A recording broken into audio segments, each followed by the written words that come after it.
Alright guys, so welcome back to a brand new video. Today's video, we're going to be looking at another Bluetooth speaker from JBL. Now we've looked at several other different lines. We even looked at the massive Boombox.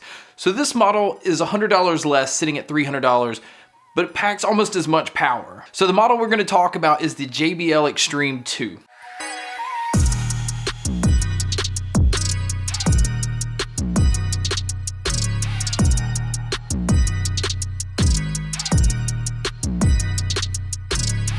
So first off, as far as size goes, you can see this thing's pretty massive, but it's not as huge as the Boombox. It does have a lot of weight to it, but before we get into everything else to do with the speaker, let's go ahead and check out what's inside the box. Alright, so one of the things that's pretty unique about this is it actually has hooks on the top that allows you to tie this JBL strap to it. And that just makes it where if you're going to take it on the beach or take it in the woods or take it wherever with you, you can just throw it over your shoulder, especially considering the weight. It makes it kind of inconvenient to carry, and this actually helps. Now to charge the speaker, you actually need this proprietary charger for it. You can't plug it via USB, although it does have several ports inside of it, but this is the only possible way to charge it. Now one thing I do want to point out, it does list as 40 watts of power. That is only while it is plugged in. And when you're using it through Bluetooth, it uses 20 watts, but that's what allows you to have 15 hours of battery life. So to me, it was worth the trade-off. Okay, so the speaker itself is pretty identical to all the other ones in the JBL line. You can see this fabric material right here. This thing is IPX7 waterproof, so if you do just happen to drop it in the pool or drop it in the mud, because of this fabric material, you just simply hose it off and you're good to go. So this right here is important, especially if you're one that wants to take it to the beach or take it in many different places and just not have to worry about it. Now on the side of the speaker, you can see that these have passive radiators. Now what that's doing with bass is it's actually just kind of pumping air and giving that vibration, and it's just giving that feeling of having more bass. And I can tell you, as far as bass goes, that's one thing that this speaker does not lack at all. It's simple branding, just a JBL logo on the front. On the back right here, you can see Extreme 2. Now this covers up your ports, and actually one of my complaints about this is it's pretty hard to open this thing right here. So when you're trying to access the slots in the back, which is where you have your charging port, you have your USB port where you can actually charge other devices, you have micro USB, and this is for you to plug it into the PC to update the speaker, and then you actually have an auxiliary input.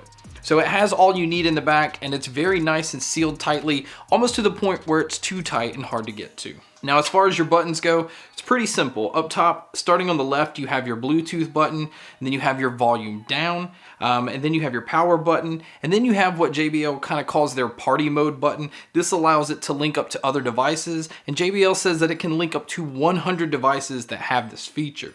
And then you have your volume up button, and then you have your play button. So it's actually really simple. Right up front on the bottom below where you see JBL, you can see that it has 5 little indicator lights. Now that right there is showing you your battery life. And again, like I said, you get 15 hours total, which is more than enough for you to take it for the weekend or have it all day while you're out at the beach or doing whatever. Now, as far as sound, because of the size of this thing and the weight and everything that it's able to do, this thing can easily fill a room with audio. And I mean a huge room with audio. And that's why they gear it towards outside, because even using this outdoors, you can still feel bass and still hear clarity from long distance. So actually using this thing inside can be almost too loud at times. But as far as at any volume level that I tried it, I felt like the bass was always there and always present. So I felt like that was the forefront to the speaker, but it never buried any of the clarity of the treble or the mids. So overall, this is one of those like real fun speakers to have. Obviously, if you're a critical listener,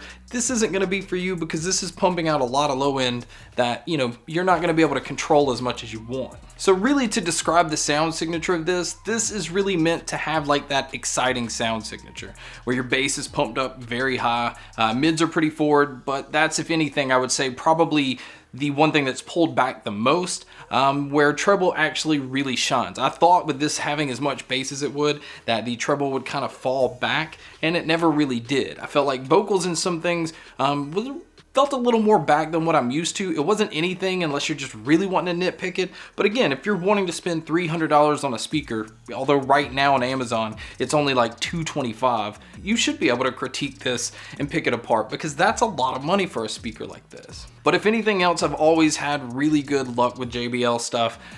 They always seem to last. The battery life is really good. And it's, again, one of those things you just don't have to worry about. Now the unique thing that I did want to point out about this is the legs that are on here kind of running a little bit up the back. It's actually see-through, and I thought that was actually kind of a cool touch, something a little bit different. Now as far as audio goes, again, I'm not one to really believe you can tell what it sounds like by me playing it through here, but I'll give you a little test right here.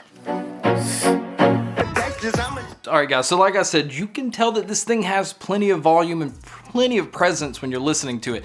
And like I said, depending on whatever size room you use, it really doesn't matter. This thing can absolutely fill a room, and the fact that you can link it to other multiple JBL devices just makes it that much louder. Can you imagine having two of these on the side of your computer and using that as your PC speakers? I think it would more than do the job for most people, and I think at the going price of $225 right now, it's worth every penny. If there's one thing that any company knows how to do, I feel like JBL knows how to do speakers. This was no surprise. As good as it was, I really kind of expected that going into it. But guys, that is my review of the JBL Extreme 2. Thank you guys so much for checking out this video. Thank you guys so much for checking out all the other videos. And as always, guys, make sure to stay tuned for more.